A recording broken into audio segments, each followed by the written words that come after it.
Welcome to Virtual Coffee with Dawn Rickabaugh, the Note Queen, where we talk about owner financing and notes. Financial solutions, one mom and pop to another.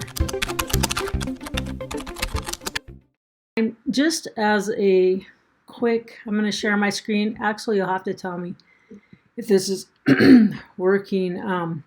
As a matter, for those of you that are new to the conversation, so this is my sort of image of mental way that I create the different players in the marketplace so that we can all get a feel for, who are the different players involved in the real estate market and the notes secured by real estate, loans secured by real estate, right? So we have three principles. We have property sellers, we have property buyers, and we have passive note investors, right? Any one of us can stand on one of these yellow dots for sure, right? Just as a principal. And a passive note investor, you can see only one of the passive note investors is a bank, right? So we have banks, we have private lenders, we have people who carry property on people who carry paper on property they already own. And then on the secondary market of a passive note investor is the note buyers, the discounted note buyers on the secondary market.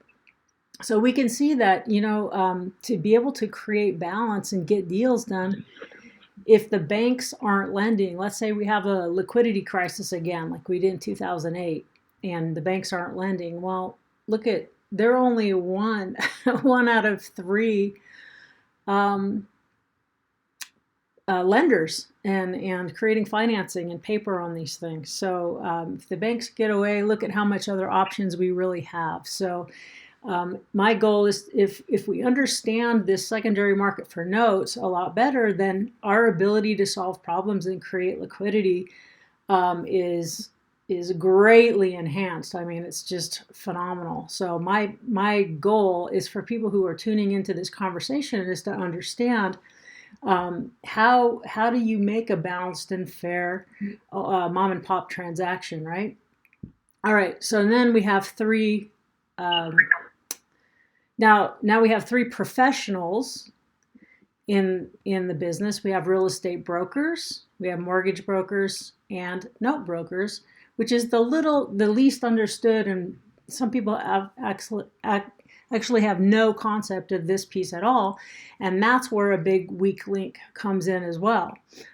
So the real estate brokers, or you could even say wholesalers, right? They are trying to make a buck between property sellers and property buyers. Either they're wholesaling, taking an assignment fee for a contract, or they're taking a listing and earning commissions.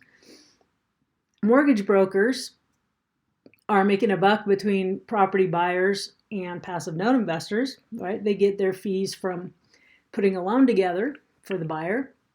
And then the piece that we don't understand typically is the note broker piece, that this person makes money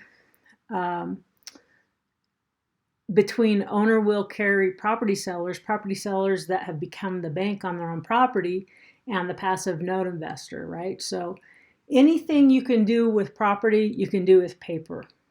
Anything you can do with real estate, you can do with notes. So you can buy and hold notes, you can rehab and flip notes, and you can wholesale notes.